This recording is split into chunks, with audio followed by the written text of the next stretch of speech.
എന്താ ചേച്ചിയുടെ അതിനെ കുറിച്ചുള്ള അഭിപ്രായം കൊള്ളാറുണ്ട് ഈ പാരന്റിങ്ങിനെ കുറിച്ചുള്ളത്? അതെ സാറ് പറഞ്ഞ ലാസ്റ്റ് പോയിന്റിനോട് എനിക്ക് കംപ്ലീറ്റ് യോജിപ്പുള്ള ഒരാളാണ്.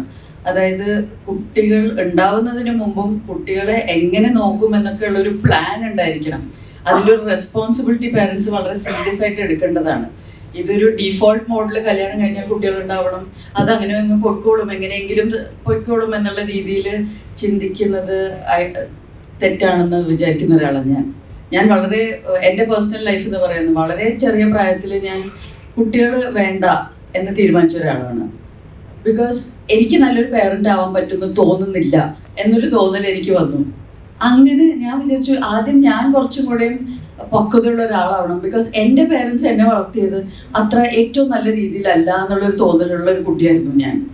എന്നെ കുറേ കൂടെ കെയർ ചെയ്യാമായിരുന്നു എന്നെ കുറിച്ച്. എന്ന് വെച്ചാൽ ആദ്യം ഞാൻ ഭയങ്കരമായിട്ട് ഇൻഡിപെൻഡൻസിന് വേണ്ടി ഫൈറ്റ് ചെയ്തൊരു കുട്ടിയാണ്. അപ്പോൾ അവർ അവസാനം നോക്കിയപ്പോൾ എല്ലാം തന്നെ ചെയ്യുന്നുണ്ട്, അങ്ങനെ ചെയ്തോട്ടെ എന്ന് വിചാരിച്ച് വിട്ട പേരൻസ് ആണ്. പിന്നീട് എൻ്റെ കംപ്ലൈൻ്റ് ആയിരുന്നു എന്നെ സപ്പോർട്ട് ചെയ്തില്ല, എന്നെ എല്ലാത്തിനും ഒറ്റയ്ക്ക് വിട്ടു.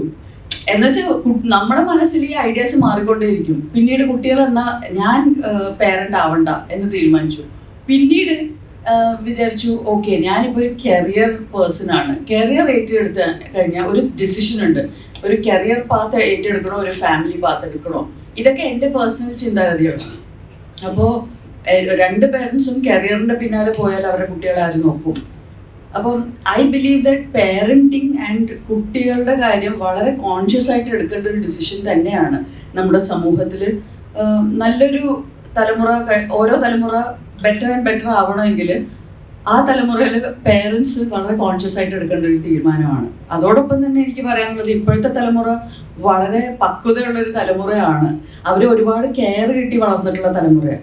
ഒരുപക്ഷെ എൻ്റെയൊക്കെ തലമുറ which is called a very short phase ആണ്. മില്ലനിയൽസിന് തൊട്ട് മുമ്പ് 76 to 83 എന്ന് പറയുന്ന ഒരു കാലഘട്ടത്തിലുള്ളവരാണ് ഈ തല്ലുകൊണ്ട് വളർന്നവർ.